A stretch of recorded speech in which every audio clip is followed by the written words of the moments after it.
తన ఇంట పితృశ్రాద్ధానికి వశిష్ఠాది మహర్షులను భోక్తలుగా ఆహ్వానించాడు. ఆనాడు ఆ కపట సేవకుడు వంటలో రహస్యంగా నరమాంసం కలిపాడు.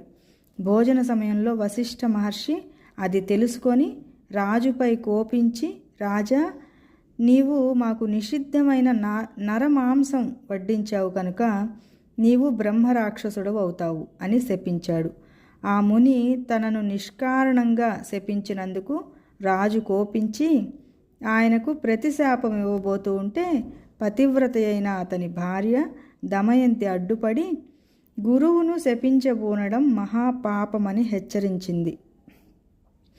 ఆ శాపజలాన్ని తన పాదాలపైనే పోసుకోమని ప్రార్థించింది.